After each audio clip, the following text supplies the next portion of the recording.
Connecticut's tick population continues to rise, along with the rise of the Powassan virus, a tick-borne virus. When most think about Lyme disease, they give out outdoor tips to protect your body from a tick jumping on you. But did you realize that there are more myths than truths floating around about Lyme disease? Here to debunk those myths, hopefully, is expert Dr. Tania Dempsey. She's with us. Nice to have you back. Thank you so much for having me. Let's start with good news for a second, because we're going to go into a lot of stuff that's going to scare the pants off you.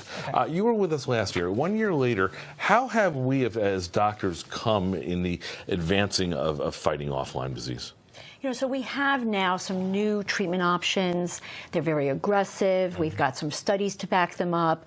So there is hope that we might even have cure for Lyme disease. And up until last year, we weren't even sure. Really? Wow. So it's exciting. So but moving in the right direction. Yeah. All right. Got the good news out of the way. Let's talk about these various myths, because they're, as a parent, they're scary. And I don't, I live on the shoreline, but again, we've had plenty of ticks in my neck of the woods and everywhere, and you think, oh, that can't happen to me, but it can. So let's start with this. Number one, Lyme disease can only be transmitted if the tick is attached to a person for at least 36 to 48 hours. Truth or not?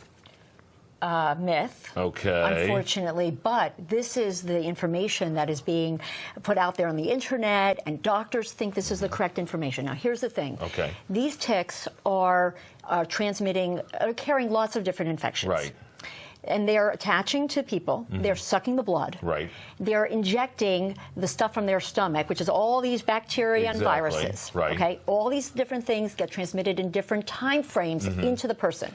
So Powassan virus, for instance, 15 minutes. Are you serious? To be transmitted once the tick attaches. So here I was ready to go 36 hours, maybe long, maybe it's like 24 hours. You're telling me it's not even 1 hour. False sense of security that we've sort of, taught people, don't worry, it's not engorged, it's not been on long enough.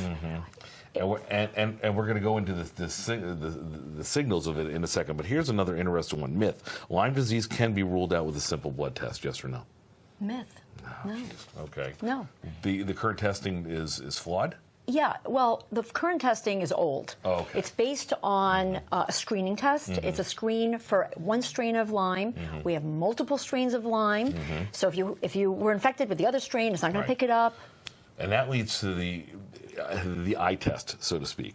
I know there are a lot of people, I've read it online myself, they say if you have the bullseye, you have Lyme disease. If you don't have that bullseye rash, you don't. Fact or fiction? Fiction. Okay.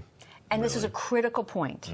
You cannot rely on the bullseye rash. Less than 50% of people who are infected with Lyme will get the bullseye. You're lucky if you get it. Okay. But if you don't, you're not. It can or can't be cured within 28 days thanks to a good healthy dose of antibiotics? Probably not. Okay.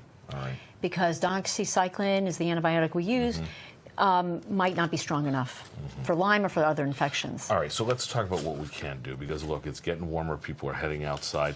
I see a lot of people who are so good about taking care of their pets and checking their pets for ticks, but they don't check themselves. What should we be doing as a general rule? Yeah, we should be protecting ourselves before we go outside. We should be protecting our kids. The clothing needs to be treated with insecticide.